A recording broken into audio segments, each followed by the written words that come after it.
দেখো আজকের এই ক্লাসে কিছু গুরুত্বপূর্ণ বাংলা বাক্য যেগুলো দেখো আমরা কন্টিনিউ বলে থাকি। দেখো সুন্দরভাবে আমরা একটু বুঝে নেবো যে এই যে বাংলা এক্সপ্রেশনগুলো কি আছে। আমরা তাকে বাইরে দাঁড়িয়ে থাকতে দেখেছিলাম, আমি তাকে আদেশ দিতে শুনেছিলাম, সে আমাকে অপেক্ষায় রেখেছিল, সে চোরকে দৌড়ে পালাতে দেখেছিল। দেখো দুটো কাজ, দুটো কাজ, এখানে দুটো এক্সপ্রেশন একটা বাক্যের মধ্যে। কি আমরা তাকে বাইরে দাঁড়িয়ে থাকতে দেখেছিলাম, তাহলে একটা ভাগ করে নেব। কি আমরা দেখেছিলাম তাকে, আমরা দেখেছিলাম তাকে, বা আমরা তাকে দেখেছিলাম কি করতে দাঁড়িয়ে, কি করতে দেখেছিলাম, কি করছিল না দাঁড়িয়ে থাকতে বাইরে, বাইরে। তাহলে দেখো খুব সহজভাবে আমরা ট্রান্সলেট করব। আমরা দেখেছিলাম, সি থেকে স, উই স, আমরা দেখেছিলাম। এরপরে কিন্তু আমরা অবজেক্ট বসাবো। কাকে দেখেছিলাম, কি বা কাকে দিয়ে প্রশ্ন করলে যে উত্তর আসবে সেটাই হলো অবজেক্ট। তাহলে উই স আমরা দেখেছিলাম কাকে, তাকে। এখানে হিম ব্যবহার করতে পারি অথবা হার, হিম বা হার আমরা ব্যবহার করতে পারি। এবারে দেখো উই স হিম, আমরা তাকে দেখেছিলাম দাঁড়িয়ে থাকতে, দাঁড়িয়ে থাকতে। এই যে স্ট্যান্ডিং, এখানে দেখো আমরা V4 লিখব। V4 অর্থাৎ ভার্বের সঙ্গে আইএনজি ফর্ম। আমরা সাধারণত 5টা করে ফর্ম একটা ভার্বের দেখতে পাই, V1, V2, V3, V4, V5। এখানে আমরা V4 ব্যবহার করলাম, অর্থাৎ ভার্বের সঙ্গে আইএনজি ফর্ম। উই স হিম, আমরা তাকে দেখেছিলাম স্ট্যান্ডিং দাঁড়িয়ে থাকতে, বাইরে, আউটসাইড। আউটসাইড, ওকে। দেখো আউটসাইড মানে বাইরে। সহজভাবে আমরা সহজ করে একটু সুন্দরভাবে করার চেষ্টা করব। আমি তাকে আদেশ দিতে শুনেছিলাম, তাহলে আমি শুনেছিলাম, আই হিয়ার্ড। এখানে দেখো V2 লিখলাম, এটাও V2 যেমন হয়েছিল। আই হিয়ার্ড আমি শুনেছিলাম, আমি শুনেছিলাম। কাকে শুনেছিলাম, তাকে, হিম। আই হিয়ার হিম, আমি তাকে শুনেছিলাম। কি করতে, কি করছিল, আদেশ দিতে, অ্যাডভাইসিং।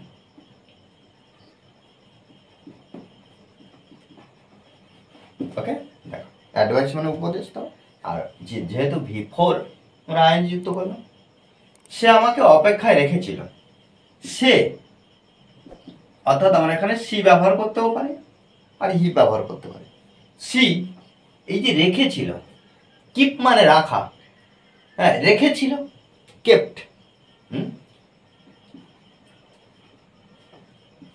কেপ্ট অর্থাৎ এটা V2।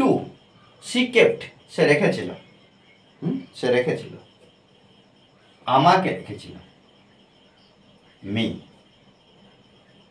কি কিভাবে না অপেক্ষা, waiting, waiting.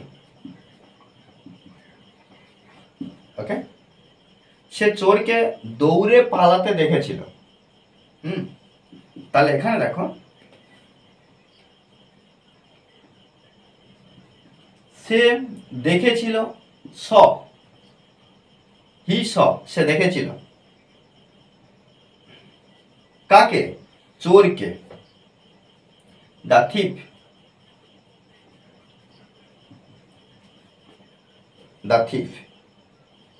He saw the thief, সে দেখেছিল, এটা V2। কাকে দেখেছিল না চোরকে, দৌড়ে পালাতে। তাহলে এখানে দৌড়ে পালাতে আমরা রানিং ব্যবহার করব। তারপরে দেখো রানিং অফ ব্যবহার করব, রানিং অফ। ওকে, আমি কৃষকটিকে মাঠে কাজ করতে দেখেছিলাম।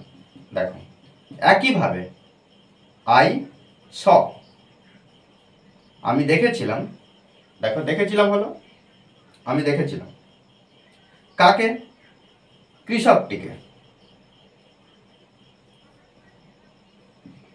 The farmer.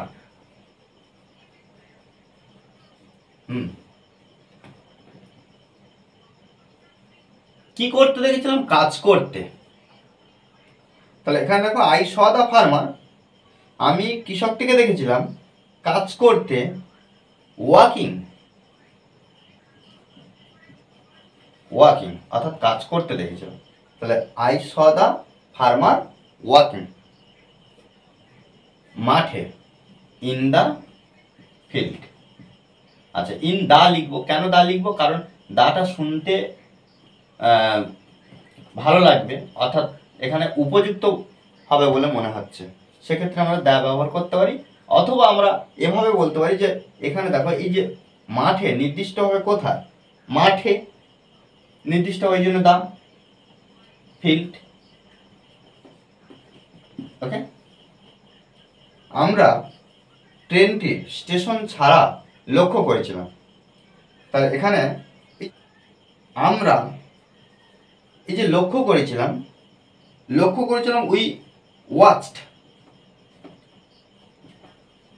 উই ওয়াচড, এখানে V2, উই ওয়াচড আমরা লক্ষ্য করেছিলাম।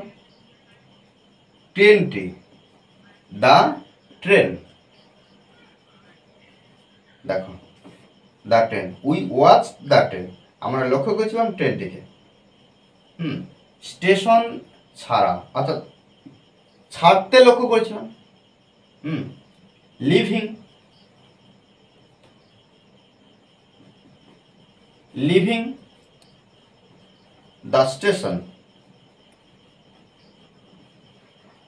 ওকে, দেখো এভাবে কিন্তু আমরা সহজভাবে আরেকটা এক্সপ্রেশন নিয়ে ইংলিশে লিখতে পারি, ইংরেজি বাক্য তৈরি করতে পারি। শুধুমাত্র আমাদের কি করতে হবে না, প্র্যাকটিস করতে হবে। মনে রাখতে হবে যে প্র্যাকটিসের বিকল্প কিছু নেই। ওকে, আর এই ক্লাসটি যদি ভালো লাগে অবশ্যই লাইক, কমেন্ট, শেয়ার। আর যারা এখনও পর্যন্ত এই চ্যানেলটি সাবস্ক্রাইব করেননি তারা অবশ্যই চ্যানেলটি সাবস্ক্রাইব করে পাশে থাকবেন। Okay, thanks for watching this video.